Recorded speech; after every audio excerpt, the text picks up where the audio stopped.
আসসালামু আলাইকুম ওয়া রাহমাতুল্লাহি ওয়া বারাকাতুহু। প্রিয় বন্ধুগণ, আরো একটি ক্লাস নিয়ে আপনাদের সামনে উপস্থিত হয়েছি। আমি আমার এই ক্লাসে দেখিয়ে থাকি যে কিভাবে খুব সহজে ইংরেজি রিডিং শেখা যায়, সেই কৌশলগুলো আমি আলোচনা করে থাকি। তারই ধারাবাহিকতায় আজকে আরো একটি ক্লাস নিয়ে আপনাদের সামনে উপস্থিত হয়েছে। আজকে আমি 3টি বাক্য লিখে রেখেছি আগে থেকেই, যেন সময়টা কম লাগে। তো এই বাক্যগুলো কিভাবে রিডিং করতে হবে সেটা আমি আপনাদেরকে শেখাবো। ইংরেজি ভীতি দূর করতে হলে সর্বপ্রথম যে কাজটি করতে হবে সেটা হচ্ছে ইংরেজি রিডিং পড়া শিখতে হবে বা ইংরেজি রিডিং জানা প্রয়োজন। তাহলেই একটা স্টুডেন্ট বা যে ইংরেজি রিডিং শিখতে চায় তার কাছে ইংরেজিটা ইজি মনে হবে। ঠিক আছে, তো শুরু করা যাক আজকের আলোচনা। তো প্রথমে আমরা যে বাক্যটা লিখে রেখেছি, এই যে এই তিনটা বাক্য কিভাবে আসছে সেটা আপনাদেরকে দেখাবো। অতীতে আমার ভিডিওগুলো যারা দেখেছেন তারা, আমার মনে হয় যে তারা এটা পারবেন, কেননা এই বাক্যের উপরে আমি এতদিন ক্লাসগুলো নিয়েছি। আমি আপনাদেরকে কিছু বাক্য বা কিছু শব্দ আমি বলেছিলাম যে সরাসরি যেন আপনারা মুখস্থ করে ফেলেন। তো যারা মুখস্থ করেছেন আমার মনে হয় তারা এই বাক্যটা মনে হয় ইজিতে বা খুব সহজেই আপনারা পড়তে পারবেন। দেখা যাক, চলুন কি হয়। যে আমি যখন বলেছিলাম যে কিছু একটা লিস্ট দিয়েছিলাম শব্দের, ওই শব্দগুলো শিখতে বলেছিলাম। ওই শব্দগুলোর মধ্যে এখানে দেখেন অনেকটা আপনারা যেটা বাংলায় বলে কমন পেয়ে থাকেন, মানে আপনারা কমন পাবেন। যেমন এটা হচ্ছে হাউ। হাউ এটা একটা নতুন শব্দ, এটা একটা নতুন শব্দ, কিন্তু এটা কমন শব্দ। এইটা কমন, এইটা কমন, এইটা কমন, এটা একটা নতুন শব্দ। তো এটা কিভাবে গঠিত হয়েছে সেটা আপনাদের দেখায়। এই যে এই শব্দটা, এটা আপনারা জানার কথা বা পারার কথা। যেমন এটা হচ্ছে হাউ।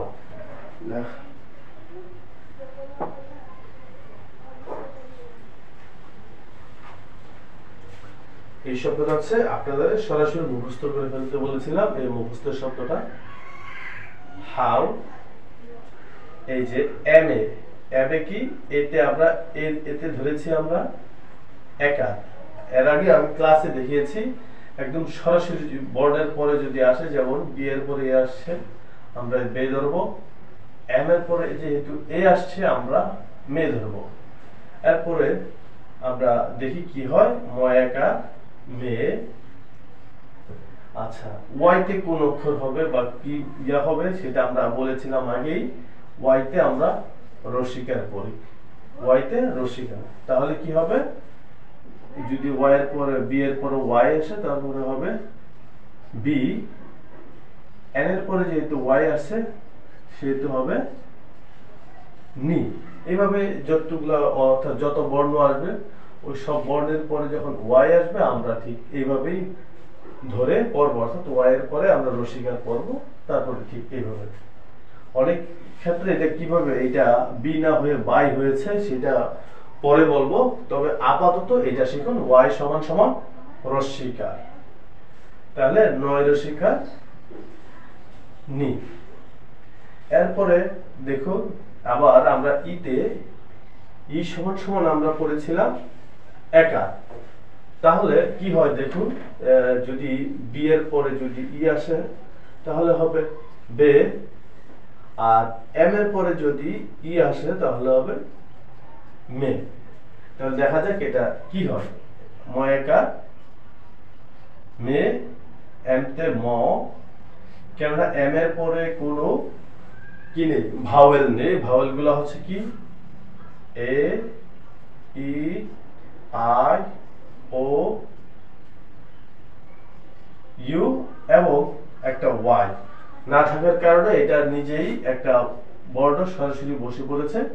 তারপরে হচ্ছে বি, বি এর পরে ই থাকলে কি হয়, বয়কা বে, আর আরটা হচ্ছে র।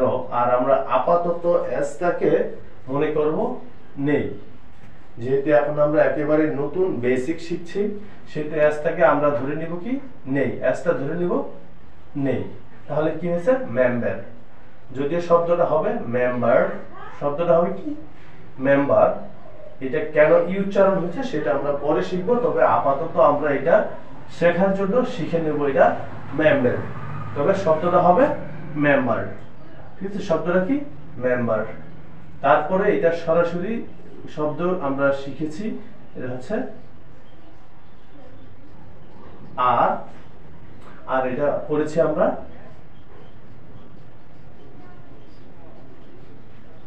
দেয়ার, আর এটা হচ্ছে ইন, আর এটা আমরা আগে শিখেছি, এটা হচ্ছে হার। তারপরে এখন আমরা শিখব এফ এ কি হবে, যেহেতু বিয়ে হলো বে, তাহলে এফ এ হবে ফে। তাহলে কি ফয়কার ফে, এম আইতে কই আই তো দেইনি, আই সমান সমান আমরা কি জানি, আই সমান সমান আমরা শিখেছি রস্মিকার, আগের ক্লাসে দেখিয়েছি আই সমান সমান রস্মিকার। তাহলে ফয়কার ফে, এম আইতে ময়রিশকার মি ফে মি, আর এল ওয়াইতে যেহেতু আমরা ওয়াইতে শিখেছি রস্মিকার, আর এল তে যেহেতু এল ওয়াই, তাহলে হবে লি। তাহলে কি হবে এখানে লি, family. How many member are there in her family. আর এস যখন থাকবে তখন আমরা এই এস এর পরিবর্তে আমরা এস দিব মেম্বার্স, মেম্বার্স, ঠিক আছে। তখন এইভাবে একটা হসন্ত দেওয়া যায়, দেওয়ার দরকার নেই, যদি উচ্চারণ করতে পারে তো ভালো, মেম্বার্স। ঠিক এভাবেই আমরা জিনিসটা বেসে, অর্থাৎ ধাপে ধাপে যখন আমরা যাবো অ্যাডভান্স লেভেলে একটু ভালো, তখন আমরা এটা প্রপারলি কিভাবে ইউজ হয় সেটা পরবর্তীতে আমরা শিখে নিব। যেহেতু আমরা একেবারেই মানে শুরুতে শুরু করছি, সেহেতু আমরা এভাবে আপাতত শিখব। তারপরে যেমন এটা দেয়ার, এই শব্দটা আগে থেকে আমরা শিখেছি বা ক্লাসে দেখিয়েছি, এটা সরাসরি এই শব্দটা সরাসরি মুখস্থ করে ফেলতে হবে। এই দেয়ার, এটা সরাসরি মুখস্থ করে ফেলতে হবে দেয়ার। তারপর হচ্ছে আর, এটা আমরা আগের ক্লাসে দেখিয়েছি, এই শব্দটা সরাসরি মুখস্থ করে ফেলতে হবে। আর এটা হচ্ছে নাম্বারস, নাম্বারস গুলোর মধ্যে একটা, এটা হচ্ছে 4। আর এটা তো আমরা আগে শিখেছি যে মেম্বারস, মেম্বারস,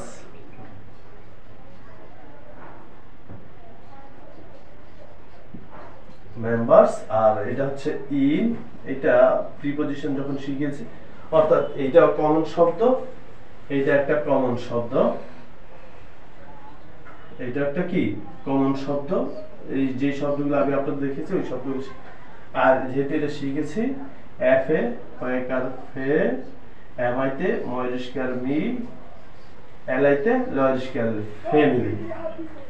তারপর হচ্ছে এই শব্দটাও কমন হয়, এটা আমরা লিস্টে দিয়েছি হোয়াই। তারপর এই শব্দটা হচ্ছে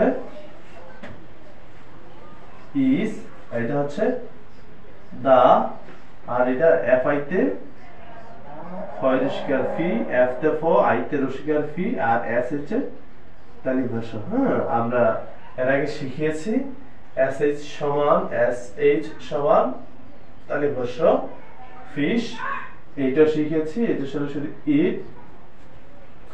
আর ডি এতে ডয়কার ডে, এল তে ড, জি ইয়ারে জার বা জের। আপাতত আমরা এইভাবে শিখবো, কিন্তু পরবর্তীতে আমরা দেখাবো কখন জার হবে আর কখন জের হবে। হ্যাঁ, ডেঞ্জার। আমরা আপাতত এটা কি শিখবো, ডেঞ্জার শিখবো। যখন আমরা একটু মানে ভালো উচ্চারণ শিখে ফেলবো, রিডিং শিখে ফেলবো, তখন কি আমরা কোন শব্দটা কি সেটা সরাসরি আমরা শিখে ফেলতে পারবো বা আমরা নিজেরাই পড়তে পারবো। Why is the fish in danger. তো বাক্যটা দেখেছেন, তিনটা বাক্য আমি দেখিয়েছি যে কিভাবে রিডিং পড়তে হবে।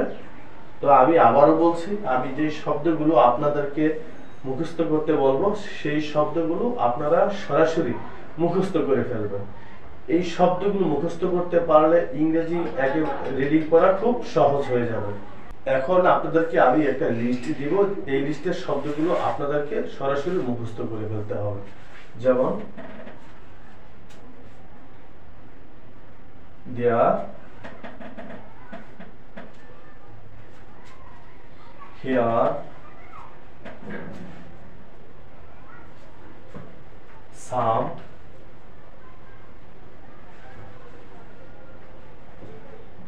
must,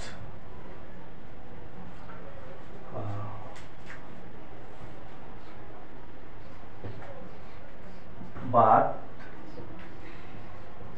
put, cut,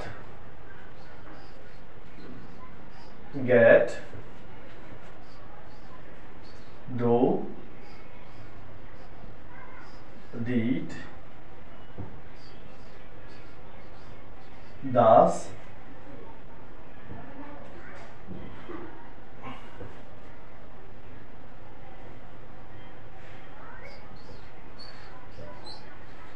done। এই শব্দগুলো সরাসরি আপনাদেরকে মুখস্থ করতে হবে। যদি এই শব্দগুলো মুখস্থ করতে পারেন তাহলে ইংরেজি রিডিং শেখা আরো সহজ হয়ে যাবে, অনেক বেশি সহজ হয়ে যাবে যদি ইংরেজিগুলো অর্থাৎ এই শব্দগুলো মুখস্থ করে। তারপরে যে শব্দগুলো সরাসরি মুখস্থ করতে হবে সেটা হচ্ছে আপনার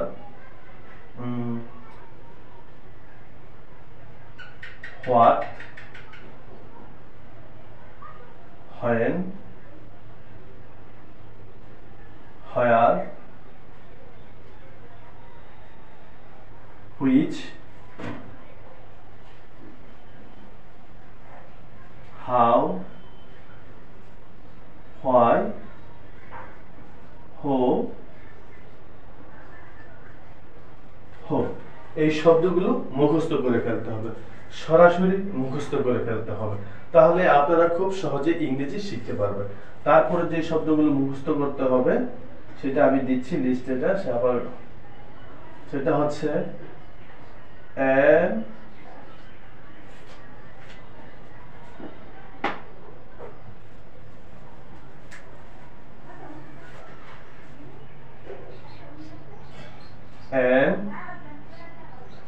is, are, was, were, have, has, had। তারপরে করতে হবে can, could, shall, should, may, might, will, would। এই শব্দগুলো মুখস্থ করে ফেলতে হবে। এই শব্দগুলো মুখস্থের কোনো বিকল্প নেই, অর্থাৎ এই শব্দগুলো আপনাকে সরাসরি মুখস্থ করতে হবে, তা না হলে আপনি এগুলো বানান করে কখনো উচ্চারণ করতে পারবেন না, প্রপারলি উচ্চারণ হবে না। এই জন্য সরাসরি এগুলো মুখস্থ করতে হবে।